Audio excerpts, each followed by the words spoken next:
All right, fight fans, it was Josh Taylor and a split decision over Jack Catterall. Let's talk about it.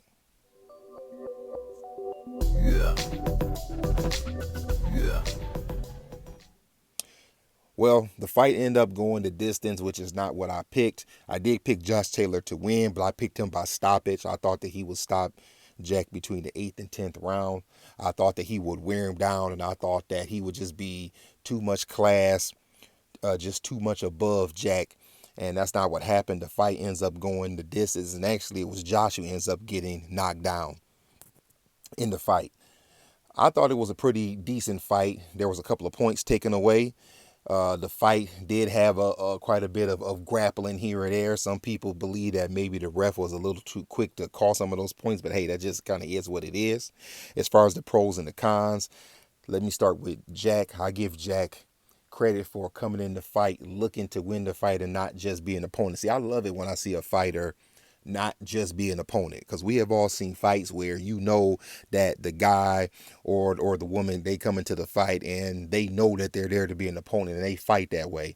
I love it when I see a fighter come in the ring and come in to fight and say, I'm not here to be an opponent, I'm here to win the fight. I don't really have any cons for Jack. He did hold a little bit too much to my liking. I guess that'd be my only con. But I thought that he really did everything he could do to try to win the fight. As for Josh, the pros would be that he showed good adversity after that knockdown. I thought that he was a little bit hurt because he got hit behind the ear twice on that knockdown, but he bounced back and he did finish those last few rounds strong. The cons would be, I thought he started out a little slow. I don't know if Jack was presenting something to him that he wasn't expecting, or maybe he wasn't as prepared as he should have been, but it took him a minute, I thought, to get himself going. Talk about the fight a little bit. It was a nice, decent back and forth fight. Like I said, there was a couple of points taken away, but that's just how the referee decided that he was going to call it. Not really much you can do about that.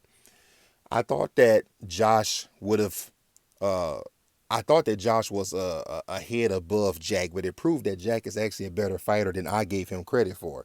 And truth be told, I still think Josh is still class. I think he's the class of the super lightweight division. I still think he's a top 10 fighter. I just think that maybe I underestimated Jack and that he ended up being a lot better fighter than we thought.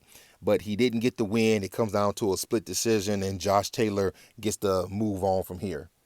Let's just get right into what we see next. As for Jack, I'm pretty sure that now that Josh won't be around longer, he'll get another opportunity to maybe get a title shot and maybe move up in the ranks of the super lightweight division. But as for Josh Taylor, I saw a couple of interviews after the fight, and he was very clear that this was his last fight at super lightweight. He said that he's having trouble making the weight. He said that his body did not feel right after the weigh-in. He said that he felt, much thicker, meaning that his body is probably calling him to go up in weight. And he was very clear that the next stop is welterweight, which is fine. So what makes sense at welterweight? I was thinking about a couple of fights. Number one is the Mean Machine. That would be a good first fight at welterweight. Now, you have to forgive me if you saw my video when Terrence Crawford fought the Mean Machine. I cannot pronounce his name, but you all know who I'm talking about. That would be a good introductory fight for Josh Taylor to take moving up to welterweight. If not that, why not go for a big fight, at least a big fight over in Europe, and that would be Conor Benn. You got a guy from Scotland, you have a guy from the UK. You put the fight in one of those places, and I think that would make for a pretty decent fight. It would also be a nice little step-up fight for Conor Benn.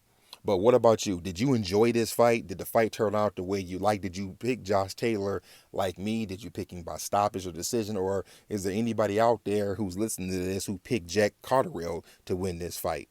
And what do you want to see Josh Taylor do next? It's very clear that he's moving up to welterweight. So who do you want to see him fight? Do you want to see him fight the guys I suggested, Mean Machine or Conor Benn? Or do you think he should have his eye on a bigger prize or maybe a in-between fighter to get himself acclimated to the welterweight division?